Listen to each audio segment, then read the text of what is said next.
She was also named Georgia's Mother of the Year, as well as the National Mother of the Year in 2020 by America's Mothers Inc. Dr. Holden, how are you this afternoon? I tell you, you know what? I'm an ordained pastor, so when you start doing the scripture and talking about it, I'm like, I'm like, she's trying to get it started, but I am well. I am well. Thank you for having me. I love that.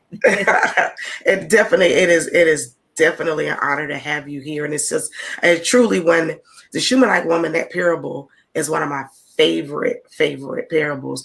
And when I first started following you on LinkedIn and learned more about your story, and I was like, God, she is a picture example of that story, like a real life right now today example of that story. Because not that there probably were moments when you said, okay, you know what, I'm done. Because I do believe that there in your story, there was a moment where you did check yourself into a facility. But to me, that's not even saying I'm done. Yeah, I'm done you would have took your life. That says I'm done in my own strength. Mm-hmm. Let me go somewhere and tap into a different type of strength so I can go further. Okay. But yeah. She trying to start some church. We need some basket pass. Y'all hear she's trying to take us there already. Oh my goodness. Oh my goodness. Oh, you already okay. She's serving us up the food is cooking, that Sunday dinner. But you know what? You said something for me. I was just listening to the other day, right fast. I guess forget it. I just love Sarah Jakes Roberts. I think that's her last. And it was a sermon, because I was in this place where I was like, okay, God. And it's interesting because sometimes when you're in your story, you can't see what the people on the outside see. And so she had a sermon called, but the thing was, it's a difference between starting from scratch and starting over. And so I started thinking, because I was in this place, all of my kids are now grown. I'm like, well, God, is that all you have for me, just to raise kids? I mean, everybody's grown. And God gently said, daughter, that wasn't all. That's why you're a published author. That's why you have your doctorate, your former city council. You're not starting from scratch. 14 years ago, nobody knew you but the welfare office. God loved me so much. He said, although while you was raising your children, now at the end of that cycle, the season you're walking into, you're just starting over, daughter, but you're starting over with the abundance of walking out the storm that you didn't have before. So I tell you, I was like, oh my goodness. Sometimes we can't see what God has done in us, because we're so used to walking in the, when you're walking in a storm, you can't see sometimes how dark it is around it, or how or the light that's right in front of you, because you're so used to being in it. But God is so good. So I just want to already start off encouraging whoever's watching. If you have to, you might say, well, Dr. Holden, I'm about to go through a divorce, or and I ain't trying to take over the quick. Just stop me anytime, because you started it, and I'm just. You keep going. The floor is yours. The floor is yours. Okay. I'm just feeling, because I just gonna be led by the Lord.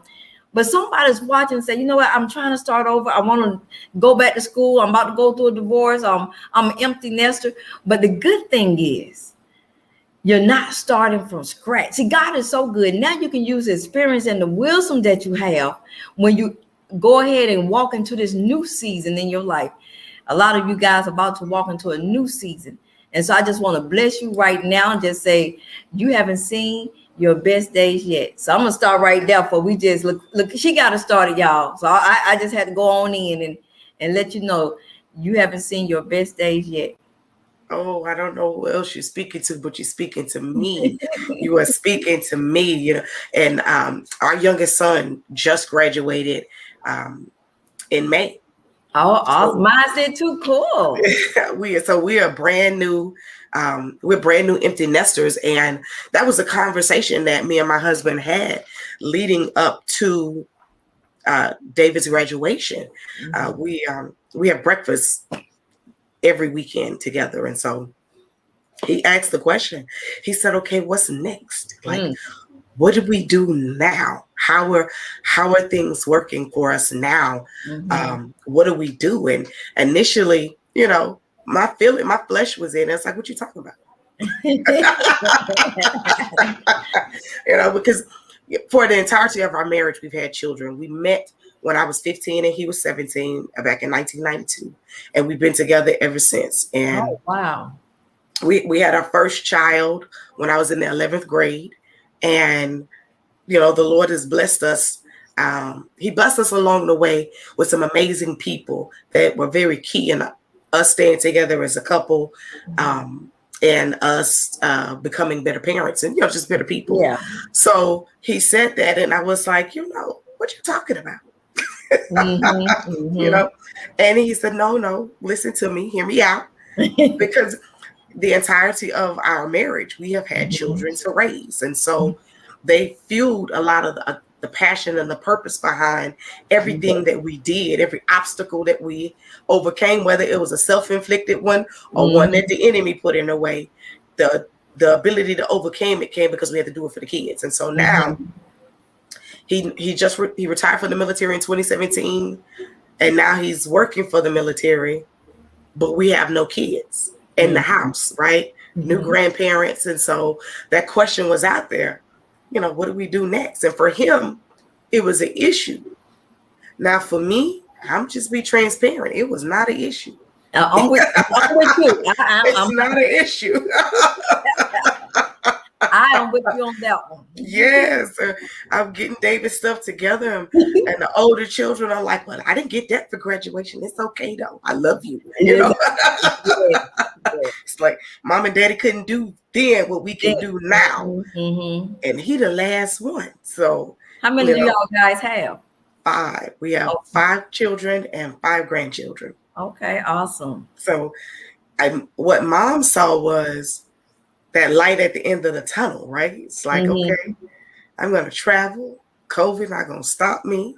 I have a whole plan mapped out, and being's very analytical, and things have got to be just so. And this is the reason for this, and this is the reason for that. And so now one of his biggest reasons was missing. So when you were saying that, I automatically went back to that conversation that we had. Like, it's not a new beginning. Like, this is a new start from a whole lot better foundation than what we had when we left home in 1996. Okay. Oh my goodness. And that you know what? And that opened my eyes, and that was the difference between starting from scratch. Like you said, years ago when we started from scratch, now we're just starting over. We started over though, like you said, with experience and wisdom, and we know who we are now than we did, especially for me, so I'm like, oh my goodness. So all 6 of my kids are now 18 and over, and I'm excited. It was a hard journey raising them, being homeless, but I just kept going. I got to say, for the first time in my life, I'm actually proud of who I am and what I've done, and because I started later in life, so to speak. I just turned 49 in June, and and I was like, well, God, most people my age have big houses, cars, and I'm just now coming out. But then I had to realize, you know what? You've done a lot though. Celebrate your journey. Celebrate, because 14 years ago, nobody knew me but the welfare office. We was homeless for 4 years in the streets of Atlanta, from cars, shelters, abandoned house, scraping up money for hotels. And it was a journey. And so at that time for me, I had to keep 6 kids from the school to prison pipeline, the drugs, the gangs, sex trafficking, runaway. I had to pour into them. I didn't have, although I'm born and raised in Atlanta, Georgia, I didn't have family support. I guess when I dropped out of school in the 10th grade and had 4 kids by the time I was 22, I was viewed as the black sheep. But how many of you know, when God sees you so much different than family and friends, God already knew. And then the more I look at my journey, had it not been for the journey, I wouldn't be, you know what I'm saying? God wouldn't be giving me the experience to be interviewed around the world. Had it not been for the being homeless and knowing how to navigate with 6 kids and empowering and teaching them about sometimes we can't despise where we've been. Had it not been for that, who would you be?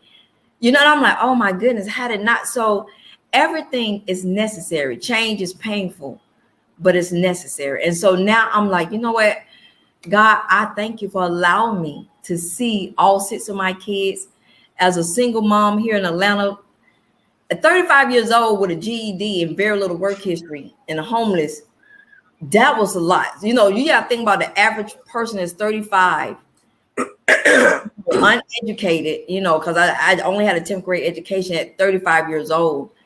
And my work, I was a stay-at-home mom most of my life. So here I am halfway to 40 and I'm at rock bottom. But only God can start the process. But I always tell people, although God has the power to change your situation immediately, he did. I still had to be a willing participant in my own deliverance. Mm.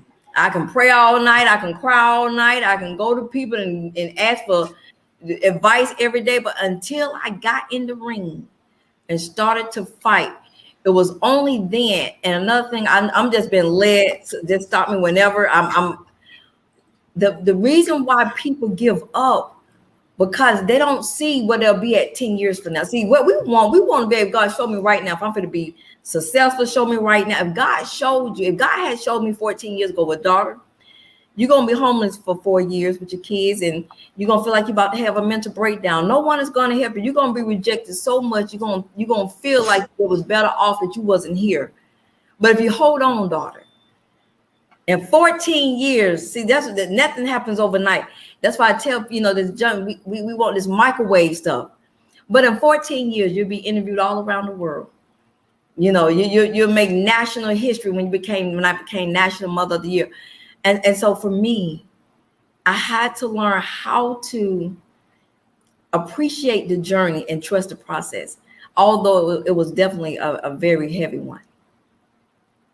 Drop some nuggets right there. You have dropped some nuggets right there. We have to participate in our deliverance. We have to be a willing participant in every miracle that we believe God for. It's just not, even when the manna rained from heaven, the Israelites had to collect it properly.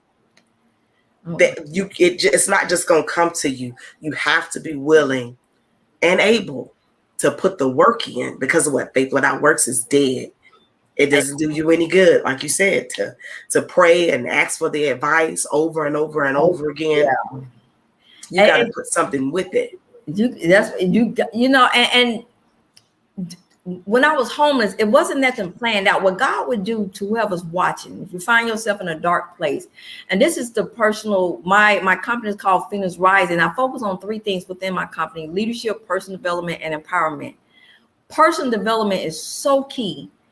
Until you're able to face the man or woman in the mirror, you can only go as far as you have developed yourself internally and personally. That's why we have a lot of people that's been in the church for years, and they probably some of the meanest people in the world.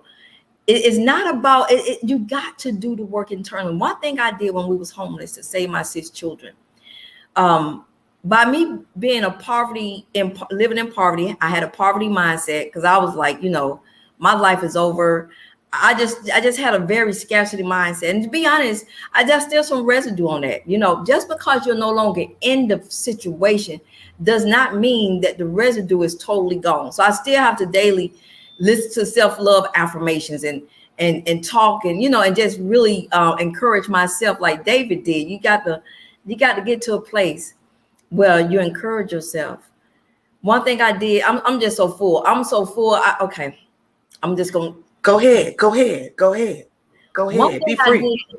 One thing I did to save my 6 children, I did not have nothing material. I'm not from corporate America, nonprofit, so I didn't have no money, no 401k, nothing. Here I am, a homeless woman, and with all humility, I went to my 6 children. At that time, I had 2 kids in high school, 2 kids in middle school, and 2 kids in elementary. And I was so embarrassed. I'm like, okay, I'm going to go to them with the only thing I have. I knew I was a servant leader from a little kid. And I said, well, I don't have a lot to offer you guys materially. So all I have to offer you is to love you unconditionally. And I want to show you guys how to serve. And they was like, what are you talking about? We don't have nothing, Mama. How are we going to help somebody else? And that was the only key that I had, was to teach my kids how to give back.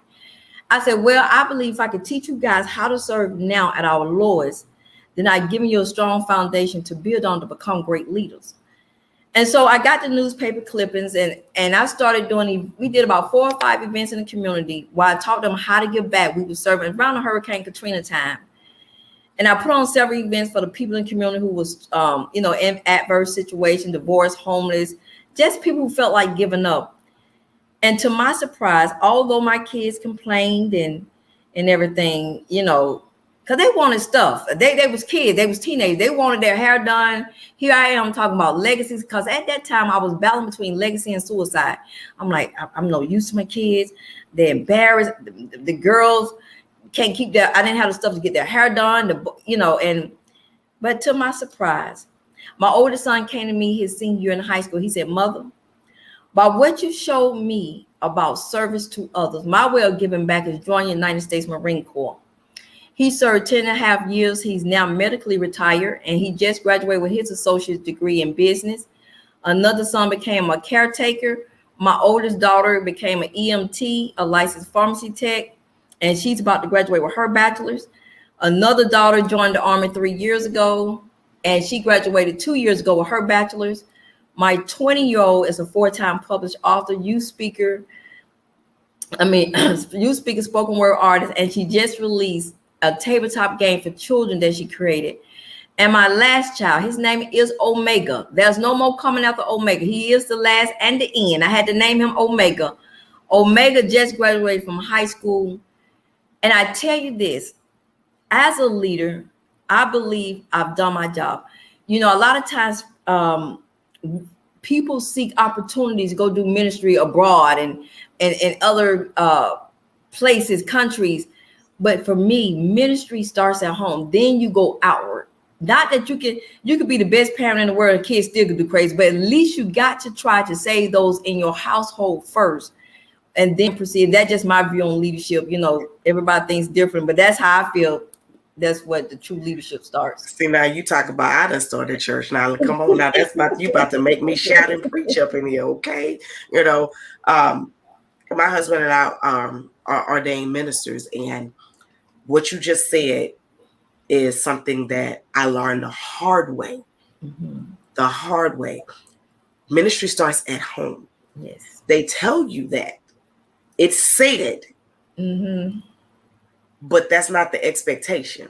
Yeah. It's said, but it's not the expectation. And so while I was running around trying to find my purpose, my gift, and my call, and all that jazz, mm-hmm. right?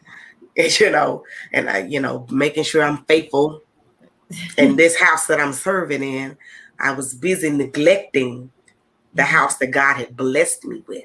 Mm-hmm. And I did that for 7 years. Mm. And the 8th year, he graced me with a new beginning. And he took us away, my husband PCS, and went to, and for those that don't know, that means the Army moved us. Okay. I got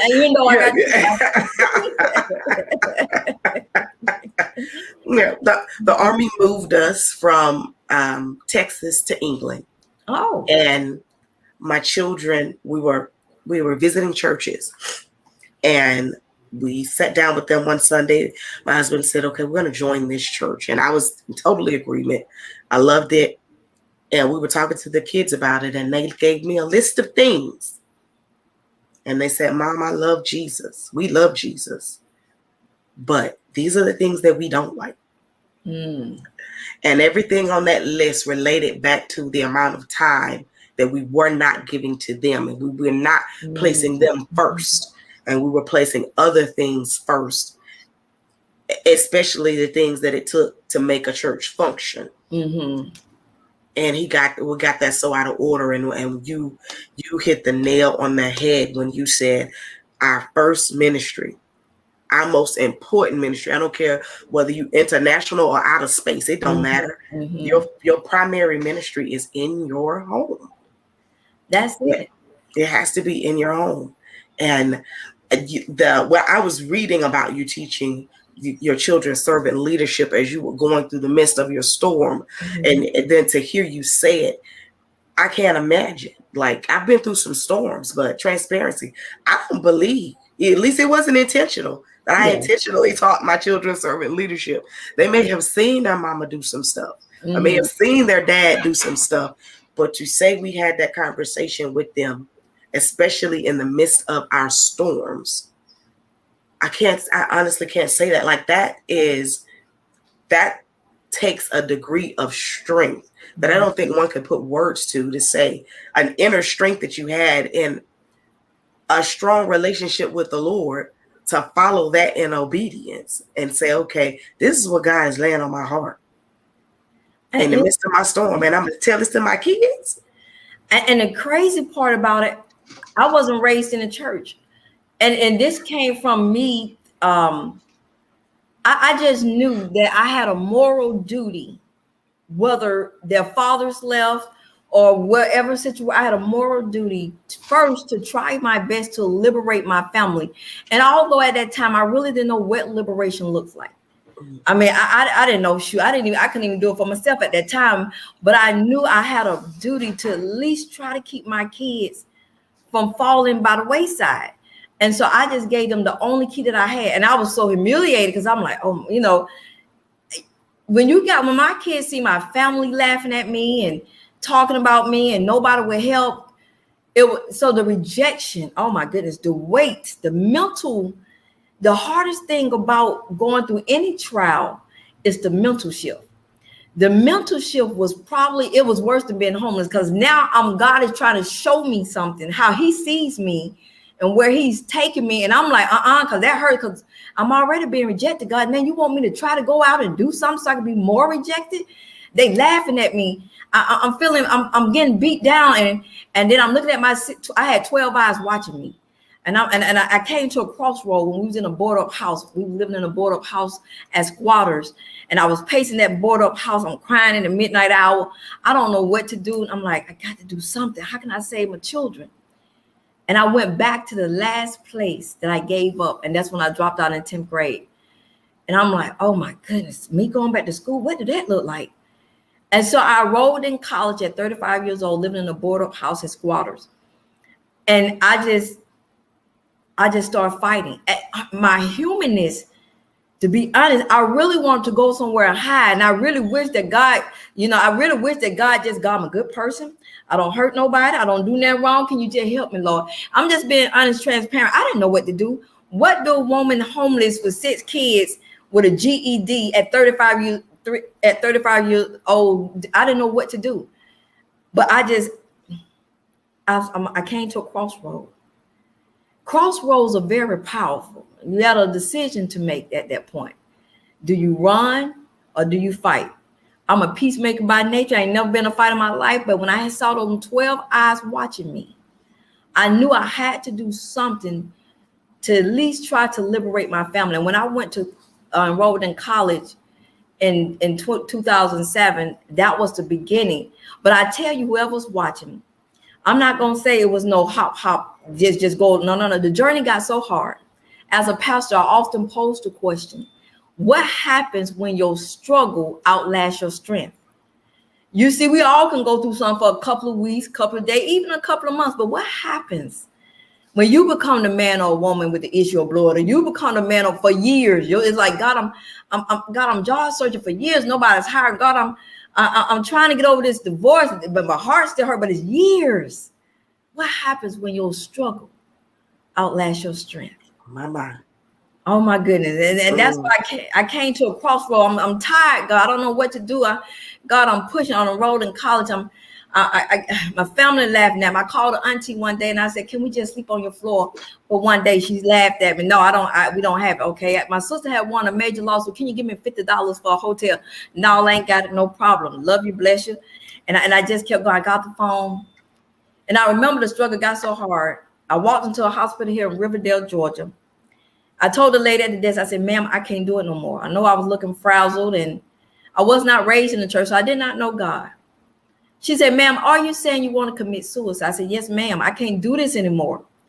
And they admitted me to the hospital for a week for observation. And on that floor, they had a padded room. And the lady at the desk on that floor, I said, ma'am, can I go into that room? She said, ma'am, you're no threat to anybody. I said, I know, but I need to go in there. It was in that room where I met God. I remember going in that room every day. I was there for that week. I would drop down to my knees and I would cry out, God, are you there? Please help me. I don't have anything. I'm scared. I'm lost. I don't know what to do. And although my situation did not immediately change when they released me, I knew something was different. I felt it. I felt I wasn't alone. And I just remember matriculating through college with my associates, my BA, my MBA. But when I got accepted into the PhD program for leadership studies, now I did want to bungee jump up to heaven and high five my man. I just wanted to, I just could not believe it. But halfway through my PhD program, let me tell you, whoever you are, God does not need a GPS to locate you, to bless you. He is the GPS system. Come on now. Yeah. So I halfway into my PhD program, probably about a year, because I had been in school at this point 10 years. I got my MBA. I did a year in the Master of Divinity, and then I was led to go to get a doctorate in leadership studies. About a year into the program, I got called to the office. The dean of the program said, well, LaTarsha, I got good news and bad news. I said, yes, sir. He said, well, the good news is you've been in school for 10 years. You got about 240 credit hours. Whatever you're trying to do, you can do it. He said, the bad news is because you've been in school for so long, you have exhausted your funds. You will not be able to finish the PhD program. I walked out the office with my head held down. I said, God, I was trying my best to go all the way, and I feel like I failed you. 6 months later, I get a call. I'm at the hair salon. I was up on the hair dryer, and I remember the call, Dr. Carlton Davis. The phone rang. I said, hello. He said, can I speak to Dr. Holden? I said, well, sir, I had like a year or so left in the PhD program. I didn't complete it. He chuckled a little. He said, Dr. Holden, this is Dr. Carlton Davis, president of G. Moore Theological Institute of America. Let me ask you a couple of questions before I tell you the reason for my call. He said, Dr. Holden, is it true that you led a family of 7 out of homelessness and hopelessness? I said, yes, sir. He says, also true that you're now running for city council. I said, yes, sir. He says, also true that you're a published author. I said, he said, one more question. Also true that you taught your 6 children the principles of servant leadership. I said, yes, sir. He said, Dr. Holden, we're not giving you anything. Dr. Holden, you have become your own dissertation. He said, you have earned your doctorate. My God. And I can't whip up on the dryer. My God. And start praising God. He said, Dr. Holden, there's not a dissertation or a research paper that could have sufficed for the lived experience of you had did a year or so in the PhD program, and you went back as a leader. First, you led your family out of homelessness. Now you're going back as a leader to run for city council to help the people in your community. He said, Dr. Holden, you have exemplified what leadership is. And at that time, he asked me, can I come to their graduation? It was an online school. I said, no, sir, because I'm running for city council. And they mailed me my doctorate. And I tell you, I don't care what nobody said. God did that for me. They can say, well, but most people say, well, Dr. Holden, I don't have nothing to say. The people who did do their dissertation, we got you respect, but God does not need man's approval to do what he's going to do in your life. He don't need man's approval. He don't need to sit with no board. He don't need to get no advisors. Well, do you think this person needs this? So whoever you are, just know that you're not too far gone. You're not across the world like God don't know where you're at. God knows how to locate you and present you with your blessings. And so for me, that right there, that words for that just blessed me when God did that for me. I didn't know these people. They didn't know me. I didn't reach out to nobody, but it just shows how much when you are following and being obedient to God, God knows your heart. See, a lot of times people don't start making moves until they feel they got the titles. But are you serving before the titles come? Come on now. I was teaching my 6 kids about serving leadership while I was homeless. I was out there volunteering before people. Matter of fact, on one of the newspaper articles, and I have them and I post them from time to time on social media. One of the newspaper articles said Jonesboro woman helps the homeless. Didn't even say my name. Sometimes God wants to know, can you go and serve even when people don't know your name? Come on now. Go and serve when the world don't even know you yet, or you waiting for me to promote you before you start serving. A lot of times we think it's our titles, but a true leader will show you who they are. See, it's always easy to go and shine when you're doing well, But who are you when the rocks are, when you're in that deepness or the darkness or the belly of the well? Who are you when it's dark and nobody knows you? Can you still be who God called you to be when eyes are not on you? And when you're being faithful, that God will, you know what I tell people, I'd rather be elevated by God over man any day. Because when God elevates you, nobody can get the credit and say, if it wasn't for me, he or he wouldn't be where she's at. Come on now. Come on now. Listen. You have blessed my whole life today. I know. You have blessed the life of those that will listen to this podcast, because you wrote your dissertation through the life that you live, and you were living that life according to the purpose and the plan that God had for your life, not with the objective Exactly to become a doctor in leadership studies, have a doctorate in leadership studies. When we do, that just, it says so much. But the things that jump out to me in that is when we are pursuing purpose, when we pursue purpose, the Lord has to provide for his purpose.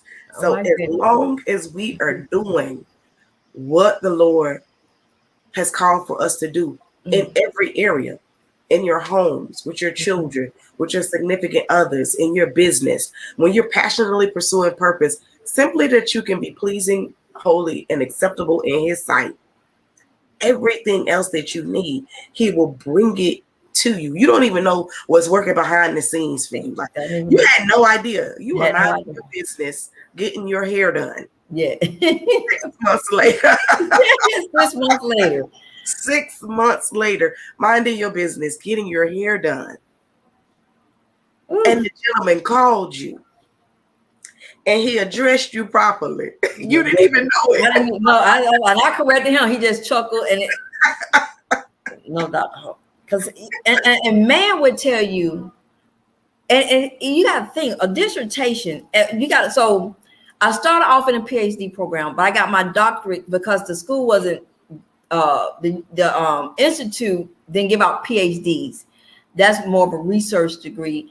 A doctorate is more of a professional degree where you actually do live experiences and case studies. And, so that's what I was. I actually was like a live case study. And although I didn't write a physical dissertation, been homeless for 4 years, leading people out of homelessness. And that's about the length of a dissertation to actually finish a PhD or doctorate program. And so I'm cool with that. Man don't have to agree with it. God know God did that for me, and that's what it is. You said something. I often tell people to chase purpose and not perfection. Had I waited for the right time to be perfect, I would have done nothing. To roll in college, living in a board-up house at squatters definitely was not the perfect time. Sometimes we got to chase purpose. Not sometimes. Every time, chase purpose and not perfection. One thing I want to encourage you guys, what I learned when you're on your personal development journey, is this. When you're chasing purpose, you have to put your blinders on. And when you put your blinders on, you're no longer worried about the running to your right or to the left. Your focus is running your race and getting to the end line so you can hear, well done, thy good and faithful servant. At that point, I didn't worry about the who's looking at me, who's laughing at me. I put my blinders on. I said, you know what? I realized they talked about me when I was homeless. They talked about me when I got a college degree. People are going to talk, but I guarantee you this. Most people that are doing the talking, your mom, dad, cousin, aunts, whoever, if you notice, the people who do the most negative talking in your life are the people that are on the sideline. See, these people don't have the courage to get in the ring and fight. They too scared to lead the poor. You'll rarely see a person that's making moves, that's about business, got the time to talk negativity into your life, down your dreams. So when you just start hearing the negativeness from people in your family and friends, just know, they too scared to get in the ring and fight. But you know what? I'm not going out like that. Beyonce has a song. She has a song called I Was Here. And the nature of that song is, when her time here is up, the world would know she was here. What are you doing today that when your time here is up, the world would know that you was here? And that's why I decided, say, you know what? I'm already at the bottom. I'm already being laughed at. So I'm just going to be who I feel God called me to be as a servant leader. And so when I was home, I said, God, I made a vow. First, I made a vow to my 6 children that the streets were not going to raise them, nor the jails was going to house them. The second vow I made to God was, if you get me out of homelessness and hopelessness, I'll go back and fight for others. And that's how I ran for city council. You see, people of God, a lot of times when we're in those tough situations, we start bargaining with God.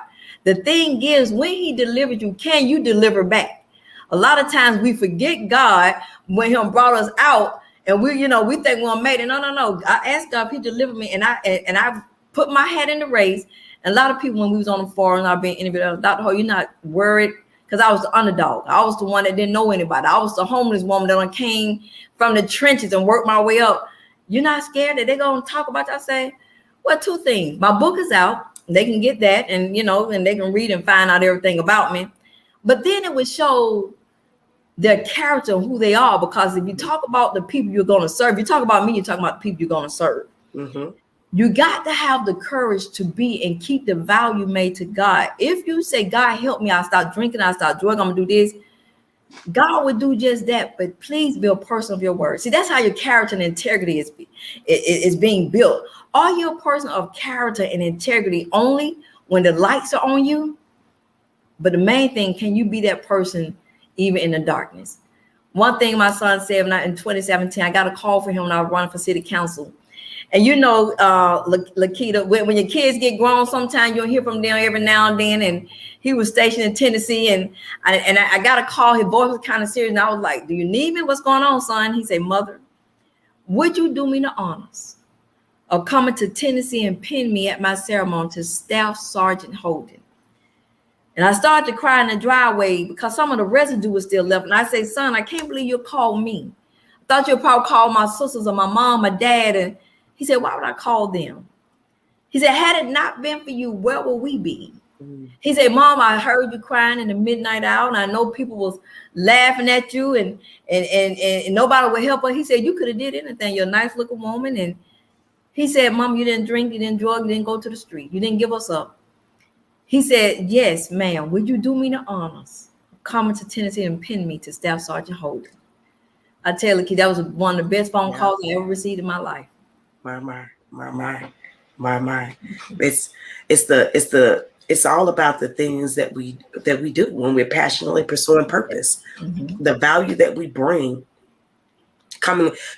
bringing this conversation right back at the beginning of what you said. Your ministry started in your home, and how we serve those that God has blessed us with, in the form of our children, and the form of our husbands and our wives, or your spouses. And if you are living at home with your parents or whoever is in your house, right? Mm-hmm. Mm-hmm. How are we serving them? How are we showing up for them? How are we reflecting Christ to them? Yes. And that speaks volumes, even when we think that they're not listening. I know, for growing up as a teenager, I know my grandma didn't think I was listening. To be honest, I didn't think I was listening because I was trying not to listen. Mm-hmm. But walking in adulthood, in real adulthood, living a real adult life, those lessons come back and they're valuable. And I totally understand what your son meant when he said, like, why? Who else would I call? Like, who else poured into me so that I can be who I am today? And that comes from your attitude of servant leadership and showing them what servant leadership looked like. That's why they chose the professions that they chose. And they probably have a don't quit attitude. Like, I've never met them, but they do. They probably do have a don't quit attitude. Like, they do. Oh my goodness. And sometimes when they call, "Hey mom, my son, he just got social. Hey mom, now I'm for the road, go get my bachelor's." I'm like, man, y'all trying to make me cry. My daughter, when she joined the Army 3 years ago, my daughter, when she became a 4-time published author by the time she was 16. I'm like, and I want to talk right fast because I'm being, if it's okay. Yes, ma'am. Generational curse breakers. God showed me that we are the one. When you go through so much pain and rejection, you are the chosen one. You are the one that is chosen to break the generational curses that has been passed down through your bloodline. The thing is, when we give up, we don't know who's all tied towards breaking them curses. Had I given up, I don't even know what my 6 children would be. And to further that point, I also got the opportunity to see my 9-year-old grandson become a published author last year, right before Christmas. So now my children's children are walking in the blessing. That's why we cannot give up. I don't care if you got to crawl to the finish line, limp, cry. I tell you, my kids don't see me depressed, don't see me up, down, don't see me feeling like I can't go no further, and don't see people. They never saw me quit. So now they call me, hey mom, just enrolled this other program. They'll go get it. It was like my son in Marines, he was like, I mean, it's like when you was in our life, it's like we had our own personal mentor walking side by side with us. How can you not? It's like, would you been our mom? It's like, how can you not keep going? How can you know? And I just said, wow. I said, you know what? That's what leadership is. Always find a way. I said, because the only thing that would matter at the end of our journey is what we did for someone else. Yes. I said, while I was homeless, I never saw a U-Haul following a funeral procession line. Mm-hmm. That's okay to have nice things. Just don't let the nice things have you. Come on, you know, it's okay. We all want nice things. The streets are paved with gold. God don't mind. He said, I just don't want your heart to be where. See, when things have you, that's when you start working so much you neglecting your family. Mm. That's when you're worshiping your cars and your houses, because now you're starting to look down on other people. Those things have you now. But when you can still go volunteer and be nice to your neighbor, be nice to a stranger, and show kindness and compassion, that's when you have focused your heart on the Lord. And it's all about, because I tell you, when I was homeless, I started to see life differently. Nothing here lasts forever. Put your trust and heart into the things of God. Focus on him. At the end of your journey, no one is going to talk about your car and your house. They're going to remember you for the person you were. Were you nice to your wife and husband? In my book I just released last year, Leadership Principles, I share this with you. When I used to be a former residential contractor, and one of the people houses I went to, he was a doctor, and he said, well, he was a shop that I was the owner of the company, but we got to talking. He said, well, it's interesting to meet you. He said, one thing I do when guys come to my house, if I need work done, I ask, can I meet your wife? He said, you can tell a lot about a person when you meet their spouse. Their spouse will let you know if they're a good person or a bad person. See, at the end of your journey, when the funeral is over, we all know people going to say the nice things at your funeral, but what are they really going to say when they go home?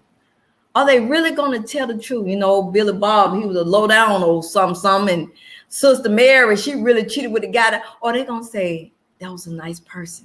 That was a person of integrity. I remember when I called with deep seekers while I was going through, they didn't share my business. Are you going to be remembered for who you really are? Or you going to be the family gossip at the next, when things calm down, live a life of character and integrity. They're going to outlive you way past when you're gone.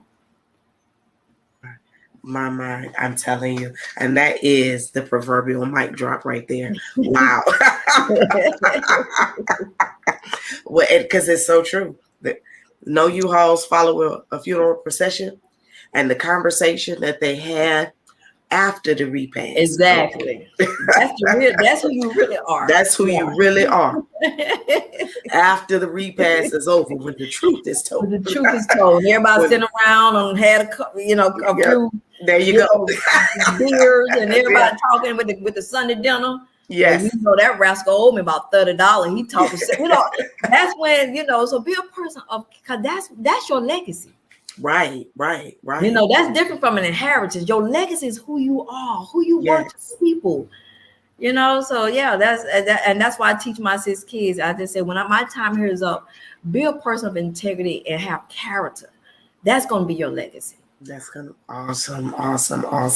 Wow, Dr. Holden, I'm telling you, I really, really, really love the fact that you accepted this invitation to come to Laquita's Toolbox. It was, as you were speaking, I was thinking to myself, I missed the mark, Jesus. I should have asked her to come on my Friday Night Live. It's like, whenever you want me there, I'm there. Yeah, we definitely gonna have to have you on our Friday night. My Friday Night Live is called Walking in Purpose and Building Kingdom People. Oh my goodness!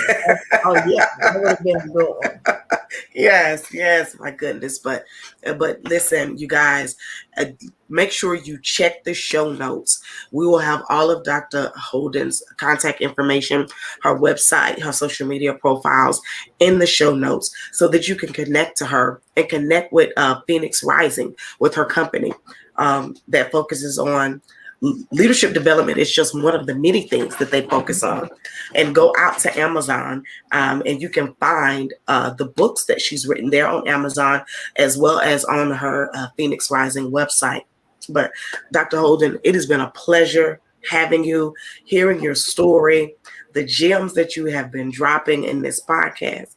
I know that it blessed me, and I know that it is blessing those that are hearing this podcast. To those who are listening to this podcast, if you'd like to be considered to become a guest on Laquita's Toolbox, in the show notes, you'll see my contact information, which is podcast@laquitamonley.com. Send me an email. I'd like to hear from you and know more about you and your story, and to have you on as a guest. If you're listening to this podcast for the very first time, thank you so much. I hope that you do love and support it by going out and giving me a 5-star review right there on Apple Podcasts or whatever your favorite podcast listening platform is. And even if you don't like it, I still want to hear from you. Write that review and tell me what you didn't like and what you think I could do to improve. Because again, this show is all about providing tools to help our listeners grow in every aspect of their life, whether it's in entrepreneurship or in personal growth and development. So I need your feedback to make sure that I'm doing the things that I endeavor to do. Well, Dr. Holden, is there one last thing you'd like to leave for the audience before I sign off? I just want to tell you to own your space. You deserve to be here just like the next person, the millionaires, and every gift that you have, use it. One last thing, a lot of times people don't go after their gifts because they feel like it's not celebrity status. They're not the ballers, the singers, the dancers. But if you're the baker, you be the best baker, the janitor, whatever your gift is, do it with love and compassion and watch God multiply it 10 times over. Wow. Awesome. Thank you so much. Until next time, this is Laquita Monley. This is the Laquita Toolbox Live podcast. You guys have a very blessed day.